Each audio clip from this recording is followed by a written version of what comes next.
Hola chicos, bueno, vamos a seguir avanzando dentro del mundo griego y vamos a dedicarnos, voy a centrarme un poco en lo que es la cultura griega. Cultura griega es la base de la cultura occidental. Ya os he dicho que en la antigua Grecia es la cuna de la cultura europea y la cultura occidental, por lo tanto, partiendo de esa base vamos a analizar en primer lugar la religión. Vamos a ver, mirad, como buena cultura de civilización antigua, apegada a lo que es la tierra y a lo que es el mundo agrícola, bueno, pues ya sabéis que es una cultura o estas civilizaciones son politeístas, ¿de acuerdo? ¿Por qué? Porque muchas de las explicaciones y muchas de las necesidades que ellos tienen las cubren apoyándose en la naturaleza. Por lo tanto, creen en la existencia de un numerosos dioses que controlan lo que es la naturaleza, ¿vale? Y en este caso, pues al haber muchos dioses, es una cultura politeísta. Pero, mirad, una de las cosas que más llama la atención de la cultura griega es que se monta una película. No nos vamos a engañar, se monta una película que realmente, bueno, los historiadores le han dado el nombre de la mitología, ¿vale? ¿Por qué? Porque la mitología, ¿qué es? La mitología es aquel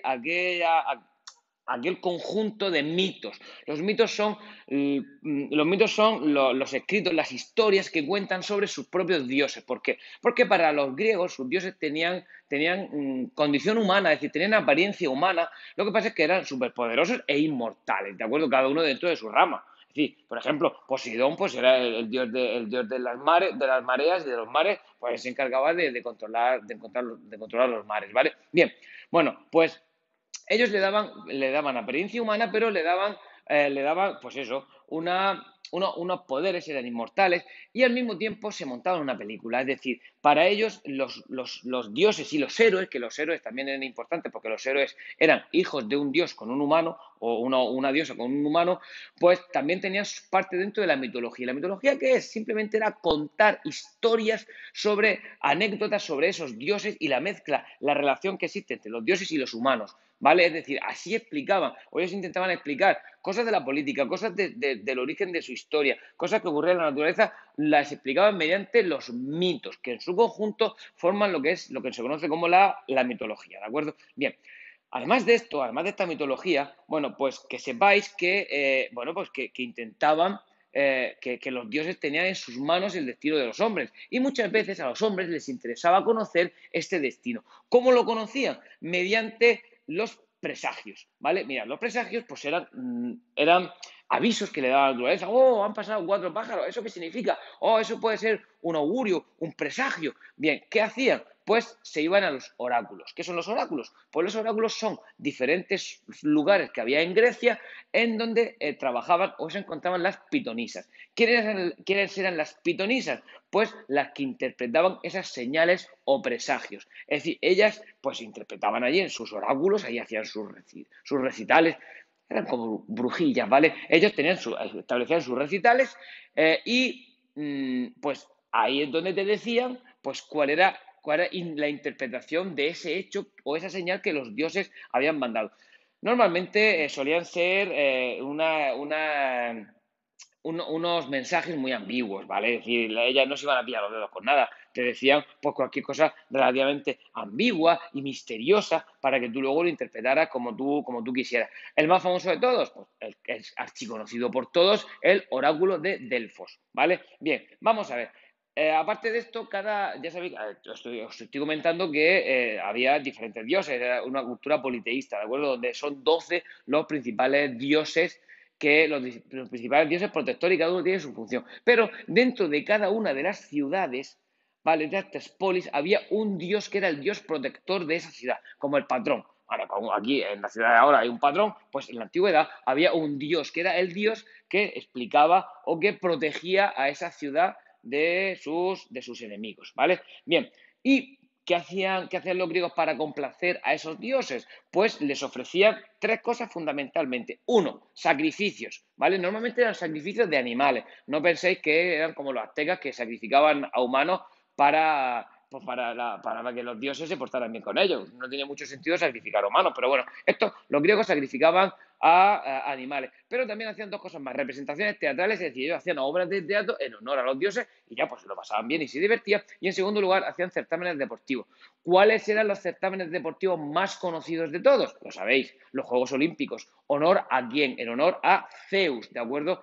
Que, como voy a explicar ahora, Zeus vivía en el Monte Olimpo. Bueno, pues lo explico ya. Mirad, Zeus vivía en el Monte Olimpo. Zeus era el dios del rayo, de las tormentas, y era el padre de todos los dioses, el jefe, ¿de acuerdo? Era el jefe, el dios más importante para los griegos. Y él junto con el resto de los dioses, habitaban en el Monte Olimpo, ¿de acuerdo? Que está en la ciudad de Olimpia. Bueno, pues allí ellos tenían su casa.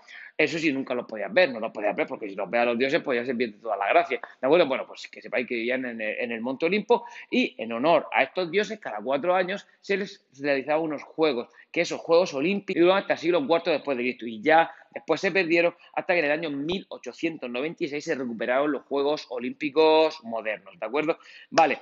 Eso en cuanto a los dioses. Bueno, voy a dar algunos nombres. Por ejemplo, Zeus, ya os he dicho que es el dios principal, es el dios protector, es el dios del cielo, el dios de la tormenta, el dios del rayo. ¿De acuerdo? Tenemos a Poseidón, que es el dios de los mares. Tenemos a Afrodita, que es la diosa de la belleza. A Dionisos, que es el dios del vino. Luego tenemos también a Atenea, que es la diosa de la sabiduría y de la guerra. Y a Ares, que es el dios de la guerra. Estos son los más importantes. Luego tenemos otros, como Hades, que es el dios del infierno. Como tenemos, por ejemplo, así a Artemisa, que es la diosa de la caza, Apolo, el dios de la belleza, ¿de acuerdo? Bueno, pues así tenemos una serie de dioses que son los que forman pues el panteón griego y ya sabéis que se habla de que hubo más de 2000 dioses en general. Bueno, eso en cuanto a la religión. Vamos a hablar un poquito de filosofía. ¿Por qué? Porque la filosofía la inventaron los griegos. ¿Y qué es la filosofía? Pues la filosofía es intentar explicar utilizando la razón, ciertos fenómenos naturales, ¿de acuerdo? Es analizar la realidad desde el punto de vista de la razón. Hasta este momento, acabo de explicar que era muy importante la religiosidad para los griegos. Bueno, pues hay un grupo de griegos que son los filósofos que intentan utilizar el raciocinio para explicar ciertas cosas. Bueno, y aquí destacan los más importantes que son Sócrates, Platón y Aristóteles. ¿De acuerdo? Bien, en cuanto a la literatura, mirad, los primeros restos o la literatura en la antigua Grecia tuvo muchísima importancia, sobre todo la poesía épica. ¿Qué es la poesía épica? Pues aquella poesía que describe y analiza, pues, lo que son los mitos, lo que se escriben los mitos, lo que explica la vida de los dioses, la vida de los héroes y la relación que tienen con los humanos, ¿vale? Muy importante aquí que muchas de las historias están centradas en los héroes, recordamos, hijos de un dios con un humano, ¿vale? Pues, por ejemplo, mira, por ejemplo, Teseo, que ya sabéis que derrotó al Minotauro, en el laberinto del Minotauro, allí en la época cretense, que lo expliqué en un vídeo anterior. Luego tenemos a Perseo, que derrotó a la Medusa. Heracles o Hércules, que fue el protagonista de los 12 trabajos. Y luego también, por otro lado, tenemos a Aquiles, ¿vale? Ya sabéis que Aquiles fue uno de los personajes que participó en la guerra de Troya y era prácticamente inmortal, era imposible derribarlo salvo que le diesen o que solo tenía un punto débil que era evidentemente el talón de Aquiles. Y yo no sé por qué no se ponía en estructura de hierro para proteger el talón, porque al final en la guerra de Troya zarpazo, le metieron ahí un flechazo, ¿de acuerdo? Y cayó, ¿vale? Bien, bueno, pues sabiendo eso, por ejemplo, hablando de la guerra de Troya, la obra más famosa de toda la antigüedad griega, ¿cuál es? Pues son dos obras que están atribuidas a Homero, ¿vale? Que son la Ilíada y la Odisea. La Ilíada es donde se explica la guerra de Troya desde un punto de vista ya un poco fantasioso, un poco mitológico, ¿de acuerdo? Porque no se sabe exactamente si realmente existió esa batalla tal cual la cuenta Homero o no. Sí que existió una ciudad de Troya, sí que fue destruida, pero no se sabe ni por qué, ni si el caballo de Troya participó en esta destrucción. Un día haré un especial sobre la guerra de Troya, que es muy interesante, ¿de acuerdo? Y si no, pues veis la película y acabamos antes. O veis mi vídeo y la película, todo al mismo tiempo. Vale, y en la Odisea se habla del viaje de Ulises de vuelta a su tierra, ¿de acuerdo? Vale. Luego, por ejemplo, tenemos que hablar del teatro. Vamos a ver, mirad, el teatro, ya os acabo de decir antes que hacían obras teatrales en honor a los dioses. Bueno, pues los griegos desarrollaron el teatro, ¿de acuerdo? Se divertían mucho haciendo teatro e incluso utilizaban máscaras, primero para amplificar su voz y después las máscaras pues gesticulaban, es decir, para ellos era básico el gesticular. Bueno, y el gesticular y que se viera la expresión de lo que estaban representando, que se viera, y eso lo hacía a través de las famosas máscaras.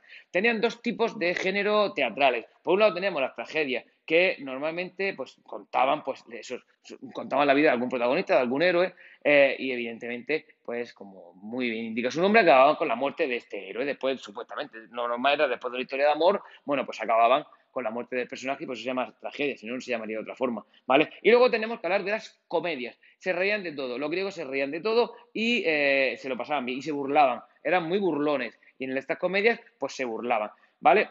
Bien, otra cosa dentro del género literario, como si dijéramos, hace referencia a la historia. Mirad, se ha dicho que el primer historiador fue Heródoto, ¿vale? ¿Qué le pasa a Heródoto? Que sí, que es el primero que se ha ido a viajar, que estuvo viendo las pirámides, que escribía realmente lo que sentía, lo que veía, y para muchos se ha considerado como el padre de la historia. Lo que ocurre es que luego hay otro que es Tucídides, que es más realmente te explicaba la historia de una forma diferente. Heródoto te la narraba, y este Tucídides lo que hacía era te hablaba de las causas, el desarrollo y las consecuencias. Por lo tanto, fue ya como si dijéramos, un historiador mucho más estructurado. Pero bueno, que sepáis que esto existió, ¿de acuerdo?